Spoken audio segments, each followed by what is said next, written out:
ഹബീബായ തങ്ങളെ മദഹ് പാടുന്നത് നമ്മുടെ മനസ്സ് നന്നാവാനാണ്, നമ്മുടെ നമ്മുടെ ഈമാന് പൂർത്തിയാവാനാണ്.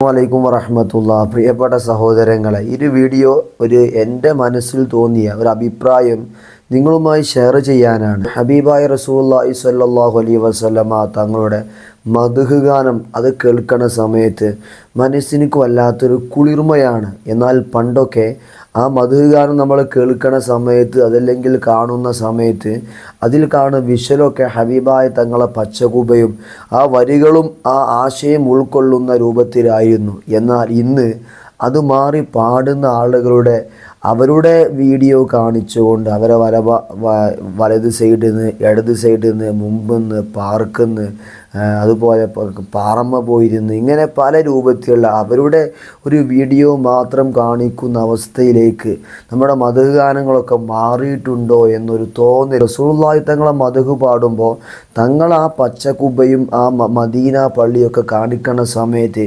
വിശ്വാസികൾക്ക് വല്ലാത്തൊരു ആനന്ദമാണ്. അതിന് പകരം പാടുന്ന ആളുടെ അത് തീരെ വേണ്ട എന്ന് പറയുന്നില്ല, അത് മാത്രമാകുമ്പോൾ എത്രയോ മദ്ഹ് ഗാനങ്ങൾ റസൂലുള്ളാഹി തങ്ങളെ പച്ചക്കുബയിൽ ഒരു അംശം പോലും കാണിക്കാതെ പൂർണ്ണമായിട്ട് പാടുന്ന ആളുകളെ ചെറുതും വലുതും പല ആംഗിളിൽ നിന്നുള്ള വീഡിയോസ് ആയിട്ട് മാറുമ്പോൾ അതൊരു അരോചകത്വം, ഒരു വിഷമം തോന്നുന്നുണ്ട് എന്ന ഈ ഒരു ആശയം നിങ്ങളുമായി പങ്കുവെക്കാണ്.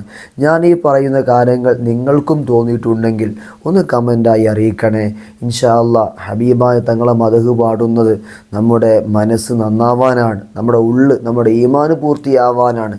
ആ മദ്ഹിനെ മദ്ഹായി തന്നെ നമ്മൾ കാണേണ്ടതുണ്ട്. അതിനെ നമ്മുടെ ഒരു വികസനത്തിന് വേണ്ടിയിട്ടോ, നമ്മുടെ ഒരു ശൈലിക്ക് വേണ്ടിയിട്ടോ, നമ്മുടെ പുരോഗതിക്ക് വേണ്ടിയിട്ടോ ആയി ദുരുപയോഗം ചെയ്യരുത് എന്ന് മാത്രം ഓർമ്മപ്പെടുത്തി എല്ലാവർക്കും അല്ലാഹു ഖൈറ് നൽകട്ടെ. ഇനിയും കാണാം ദുആ വസിയത്തോടു കൂടെ. അസ്സലാമു അലൈക്കും വറഹ്മത്തുള്ളാഹി വബറകാതുഹു.